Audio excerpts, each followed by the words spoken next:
Hey, how are you? I'm doing well. How are you? I'm well. My name is Patricia.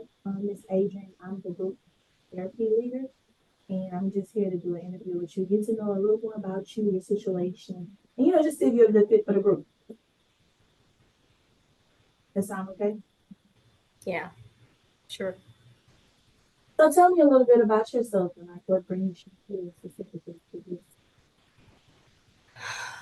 Um, I recently got laid off from my job um, after I failed a drug test after like a work related incident.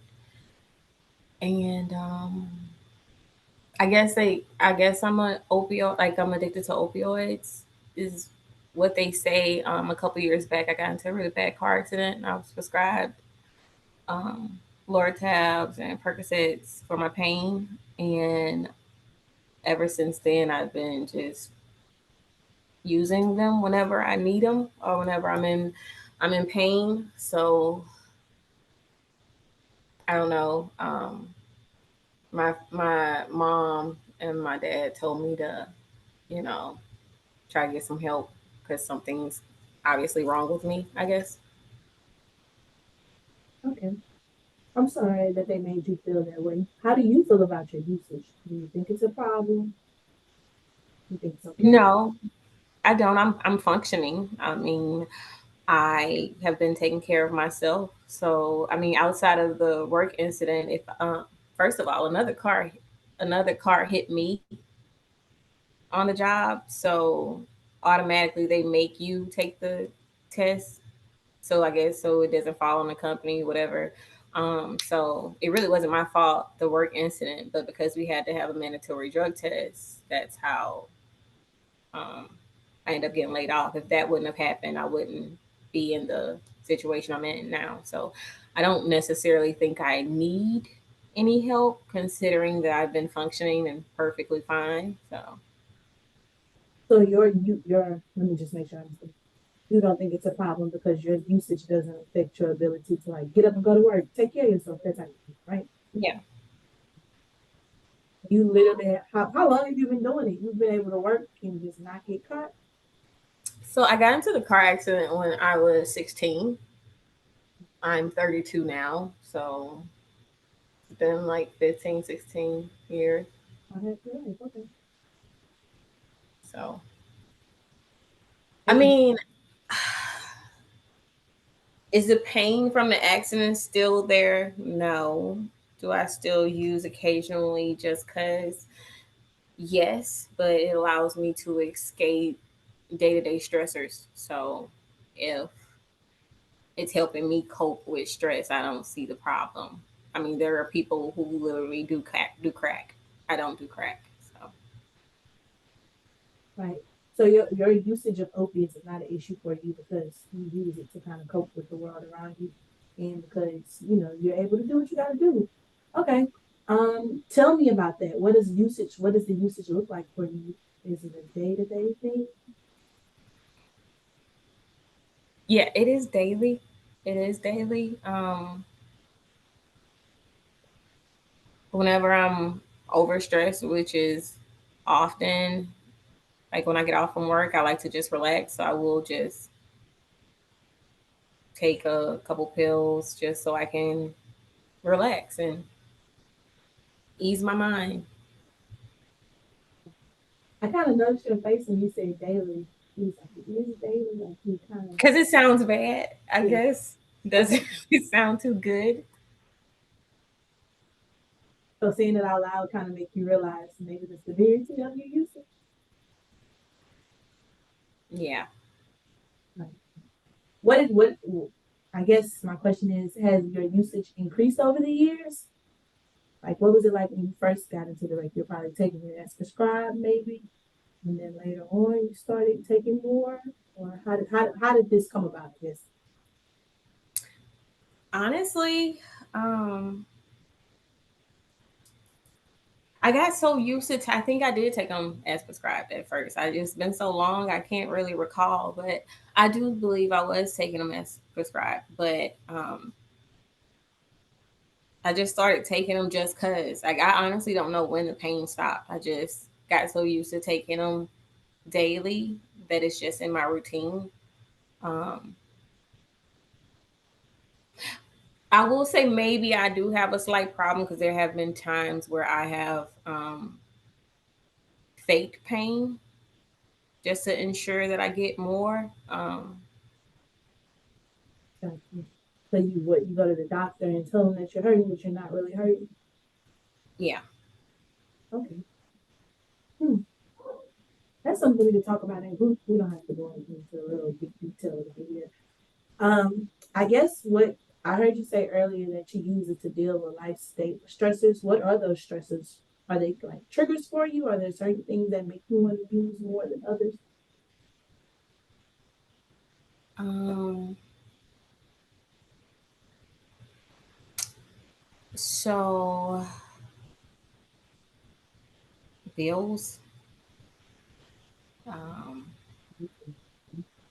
debt. I have a lot of I have a lot of debt from not paying people back, from loan sharks, from credit cards, helping out family. So I do have a lot of debt. So just bills just stacking up on each other. Being able to see friends do things that I haven't necessarily been able to do because of my situation, um, relationships, just life in general, inflation, just everything. Everything's just adding up on top of each other. A lot of stresses. I got you. Got you. Understandable. Um, what about your social support? Since you say you do have a few friends, what who do you lean on for support? Do you have any? Yeah, I have a couple childhood friends. Well, I'm their friend. They're not necessarily mine, and I say that because I don't really vent to anyone. They usually vent to me. Um, they're cool when I'm not bored. Got you. Why So don't is it because you don't feel safe? I just don't want people looking at me like I have a problem. Because anytime I have disclosed how I de stress, I get that look, like, you all right, friend? And I'd rather not. So I like to keep to myself. Don't want to have to like hear somebody else lecture you, kind of like your parents. Yeah, if you're not paying my bills, I don't really get why you get to have an opinion on what I do. But I can understand it. Do you know anyone that uses or that partakes in opiates? Like, Um, Two of my siblings use opioids as well. Um, Actually, yeah. Two of them use as well. That's all I'm comfortable with saying. So, got you. I would say, hey, you don't have to go any further than that.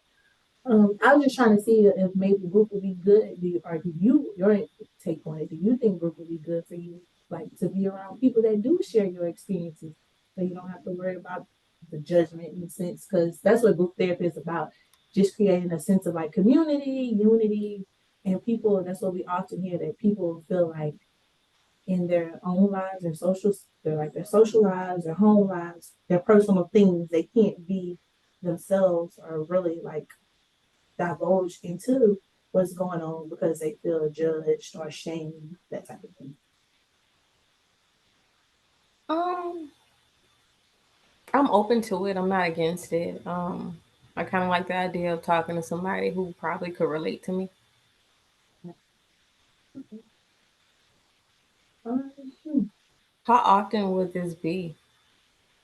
so we have a group on Monday, Wednesday, and Friday, 3 times a week. I know. I know. I run it. I'm sorry. Just because a lot of the people that are in the group are recovering, and I don't want to say addicts, but they have issues with substance abuse. So they actually need like that constant, intensive type of thing. You don't have to participate Monday, Wednesday, and Friday, but you have to at least attend 2 sessions a week, right? And usually people come in, they look like you, they're like, hmm, 3 sessions, no. But then we build this relationship, we build this intimacy, we build like this comfortability with each other, and you kind of look forward to it. So, but they are 45 minutes, 3 times a week. We ask that you meet in person because COVID is over. So it's 3 hours a week almost. Yep. Mm. Okay. I'm not gonna knock it. Yeah. Um, okay. Okay. It is it's a relatively small group. We have 8 people. A lot of them have been coming for a few years. We have someone that's in there for 4 years. We have a newbie that's only been here about 5 months. So we're constantly growing, and we have people from all different walks of life. We have a bunch of diversity. Are you okay with that?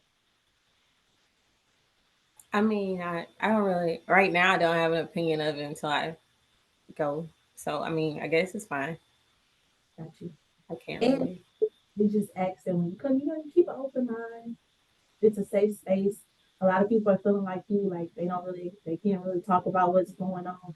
So you might hear some stuff that's kind of crazy. You talk about, I've been doing this for a few years and I hear a lot of crazy stuff.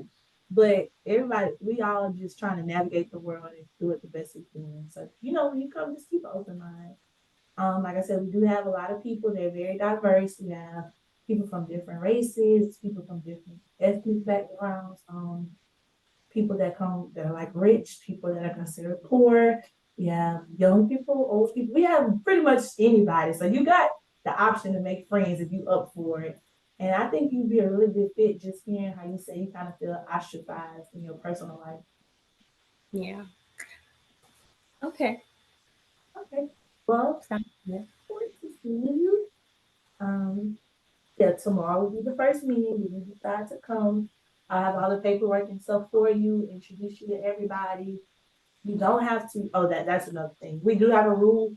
You have to talk. It doesn't have to be a lot. You just when you first come in, introduce yourself. Just look so nobody feels like, oh, well, she's sitting back and not listening. We all just share something. I share something. We start the group off with one positive before we get into everything else.